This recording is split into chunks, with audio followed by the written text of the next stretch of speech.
So you live in Maple Grove, and you're looking for the right dog trainer. It can feel like there are a ton of options out there, right?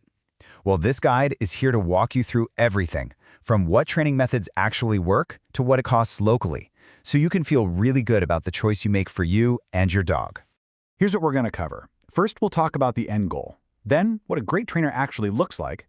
We'll get into the different types of programs, cover the questions you've got to ask, and then wrap up with some local Maple Grove rules and resources. Okay, so before anything else, let's just picture the goal. What does life with a well-trained dog look like right here in our community? I mean, that's the dream, isn't it?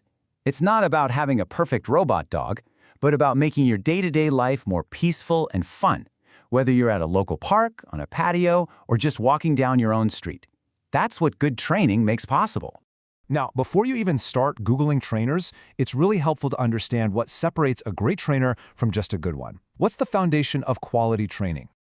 You're going to hear this term a lot, positive reinforcement. It's really the core idea behind the most effective and humane training today. It's all about teaching your dog what you want them to do and rewarding them for it. This builds a real partnership, and honestly, it just works better and makes training more fun for both of you. Okay, let's talk about those letters you see after a trainer's name. They could look like alphabet soup, but they matter. Certifications like CPDT-KA or KPA-CTP show they're certified for general skills and obedience. Now, if you're dealing with bigger issues like serious fear or reactivity, you'll want to look for specialists with credentials like CBCCKA. That means they're a certified behavior consultant. And this brings us to a really crucial point. The whole goal here is to build a stronger, more positive relationship with your dog. Any training that uses fear or intimidation, well, it can really damage that trust and often just creates new problems down the road. Real success is built on respect. All right, let's get into the practical side of things. We'll look at the different kinds of training programs you'll find here in Maple Grove and, of course, what you can expect to budget. So the two most common options are group classes and private lessons. Group classes are awesome for learning basic manners and practicing around other dogs in a controlled way.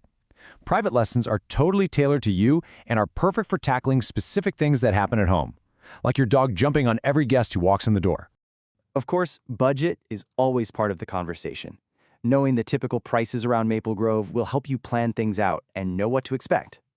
So here's a quick look at what you'll find in our area. A standard 6-week group class usually runs for a couple $100s. Private lessons are more of an investment, especially in a package. And then at the top end, you have those really intensive board and train programs. Okay, so you found the few trainers that seem like a good fit. Now it's time to interview them. You want to go into that conversation prepared with the right questions. Think of these 5 questions as your checklist. You're asking about their methods, their qualifications, and how they're going to create a plan that fits your dog's needs. You're also getting the logistics started out, and this is a big one, asking how they'll help you take what you learn in a session and make it work on a real walk through Elm Creek Park. And finally, let's bring all this information right back home. Knowing the local rules and the best places to practice can make a world of difference. If there's one number to remember as a dog owner in Maple Grove, it's this one, 6 feet. That is the maximum leash length you can have in any public area, unless you're in a specific off-leash park. Being a responsible dog owner in our community means knowing these local rules. It's all about keeping your dog safe and being a good neighbor. And good training really helps with all of this, especially with walking nicely on a leash and managing any nuisance barking. And this is where it all comes together. Maple Grove has some fantastic spots to practice your new skills. Elm Creek Park Reserve is amazing for working on leash manners with distractions like bikes and other people. And Central Park is a great place to practice staying calm around a lot of activity. You know, at the end of the day, finding the right trainer is about so much more than just obedience commands. It's about strengthening your bond with your dog so you can enjoy everything our community has to offer together. A well-behaved dog makes every walk, every visit with friends, and every interaction a happier one. Happy training!